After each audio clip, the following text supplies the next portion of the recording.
Matin surprise et tout un. Bienvenue les abonnés. Je vais vous expliquer qu'est-ce qui m'a vraiment surpris ce matin. C'est une manchette qui est reprise dans les journaux. Vous avez ça, vous aurez ça dans le journal de Québec et aussi dans le journal de Montréal, évidemment. Une famille à Tikamek se fait refuser l'accès aux toilettes. L'incident raciste serait survenu dans un dépanneur de Québec, dans le coin de l'ancienne Lorette. Alors, ils nomment le dépanneur. Le dépanneur, c'est le proxy de l'avenue Jules Verne à Québec. C'est sur le bord, après vérification, sur le bord de la 40. Une famille à Tikamek, la grand-mère, Valérie, sa fille et ses petits-enfants entrent dans un dépanneur.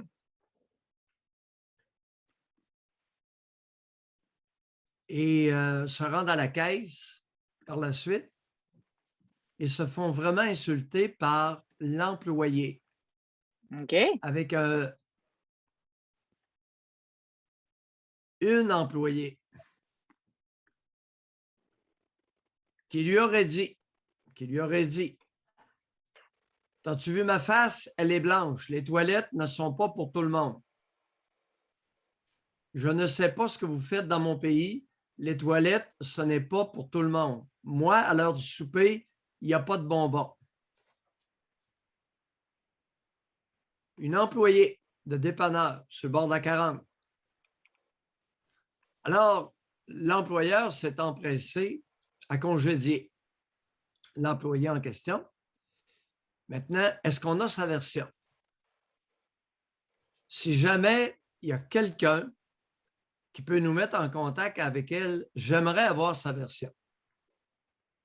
J'aimerais comprendre ce qui s'est passé dans son cerveau. Alors là, je veux bien qu'on soit contre le racisme. Ça m'a fait vraiment sourciller cette histoire-là. Je ne croyais pas, je ne croyais vraiment pas que pareil incident pouvait se reproduire au Québec. Ça s'est reproduit. Et on doit à l'employé congédié, évidemment, la chance de donner sa version. Si on ne peut pas l'obtenir, j'aimerais te suggérer, José, à Choix Radio X, d'essayer d'entrer en contact avec cet employé-là pour comprendre qu'est-ce qui s'est passé dans sa tête, quelle est sa version et comment se fait-il que il faut comprendre. Si on veut, c'est bien joli là, de la congédier, mais là, ça existe. Il y a eu l'histoire de Joyce Echakian avec une infirmière et une préposée aux bénéficiaires à l'urgence de l'hôpital de Joliette. Cette dame-là est morte. La Tikamek est morte. À ce que je sache, il n'y a pas encore d'accusation qui... J'ai hâte de voir l'enquête criminelle, voir qu'est-ce qu'ils vont conclure. Et là, cet incident-là, si les faits sont tels que rapportés, alors j'aimerais, chers auditeurs, si quelqu'un peut nous mettre en contact, l'inviter, on va l'écouter. On va écouter sa version, puis on va essayer de comprendre qu'est-ce qui s'est passé entre ses deux oreilles, afin que ça se répète moins, afin que nous puissions réagir à quelque chose. On sait-tu quel âge elle a, c'est l'employé? Aucune idée. Zéro bonne barre. Zéro bonne barre. On a la sérieux, version de Mme Valérie Ottawa. C'est grave, là. Non, mais ça vient d'où, ça? Jusqu'à aller à empêcher la personne d'aller aux toilettes, là, tu sais. Puis le commentaire qui vient avec. C'est ce que je veux comprendre.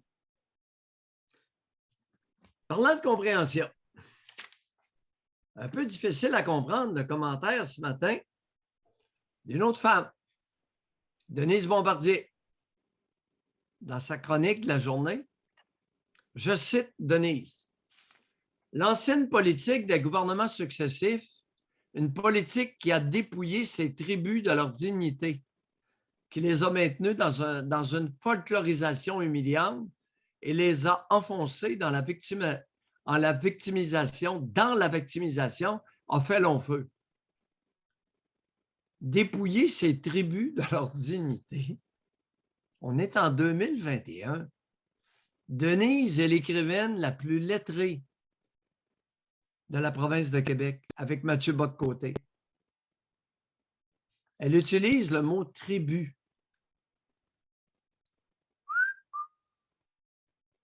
Denise sait ce qu'elle fait lorsqu'elle utilise le mot tribu. C'est un mot qui est méprisant.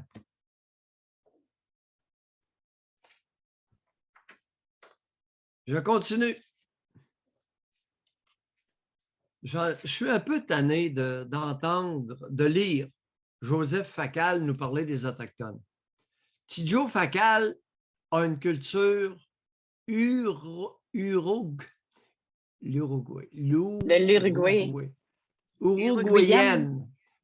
Ah oui, uruguayenne. Il vient de l'Uruguay. Je n'ai pas de problème avec ça. Mais t'as Tidjo, un peu de réserve. Qu'est-ce que tu connais? Qu'est-ce que tu connais aux problèmes, aux tensions qui existent entre les Autochtones et les Canadiens français? Mais je trouvais ça intéressant, son article, la matin. Je trouvais ça super intéressant. On s'en va nulle part avec ça. Bien, il dénonce le fait qu'il y en a plusieurs qui s'approprient justement tout ce qui est en train de se passer. Une fois que tu as dénoncé, tu fais quoi? Tidjo Facal a-t-il une solution? Makakoto peut parler des Autochtones. A-t-il une solution? Comprend-il la genèse, l'origine de ces conflits-là? Non. Alors, vos solutions, vous les gardez pour vous autres pour d'autres problèmes. Il y a des limites. On a assez de problèmes, là, et là, ça se complique. Alors, Tidjo écrit sur autre chose, puis Makakoto écrit sur autre chose. Parle-nous de ta culture. J'aime beaucoup ça le lire lorsqu'il nous parle du Cameroun et de son intégration au Québec. Ça nous amène au Collège des médecins. Je vais vous lire une très courte, 2-3 phrases, une phrase ou deux, concernant le racisme systémique. Le Collège des médecins poursuivra ses efforts pour lutter contre le racisme systémique dans le milieu de la santé et sensibiliser les futurs médecins à tout biais discriminatoire envers les patients. Je suis en total désaccord avec mon ordre professionnel lorsqu'il affirme qu'il y a du racisme systémique dans le milieu de la santé. Je regrette, ça ne correspond pas à mon expérience. J'ai fait mes études de médecine à l'Université Laval, ma spécialisation à l'Université McGill. Jamais je n'ai été témoin d'un acte de racisme. De la part de médecins, pas du personnel de la santé. Là. Tout inclus. Fait qu'à Joliette, c'était vraiment un cas isolé. Jamais. Je continue. J'ai pratiqué à Trois-Rivières. 9 ans. Jamais été témoin d'un geste raciste. Je suis à Louisville, dans une clinique psychiatrique ambulatoire, depuis 32 ans. Jamais été témoin d'un geste raciste. Oui, mais Doc, là-dessus, par exemple, moi, je viens de là. Puis à Louisville, puis tout dans le comté de Masquinongé, j'ai connu 2 Noirs. Il n'y avait pas grand monde qui venait d'autres cultures. Là. Bon, alors là, moi, j'ai des Noirs. J'ai au moins 3 Noirs, sinon plus, en suivi. J'ai un Afghan en suivi. J'ai un Autochtone en suivi régulier. J'en ai quelques-uns. Je viens d'en nommer presque une demi-douzaine. OK.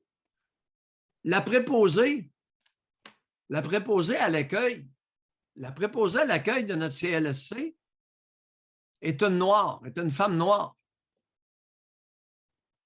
préposée à l'accueil dans le contexte de l'application des mesures sanitaires. Est-ce qu'elle a des problèmes? Non. Est-ce qu'elle a plus de problèmes que le blanc, l'homme blanc? C'est un homme blanc avant? Non. Et le racisme systémique, je suis tanné. Alors là, ceux qui défendent cette thèse-là, vous allez le prouver. Et non pas avec des gestes isolés, mais avec une preuve que c'est incrusté et répandu dans le système. Ouais, parce que pour dire que c'est systémique, ça prend plus qu'un cas. Là. Ouais. Je comprends. Merci, Doc.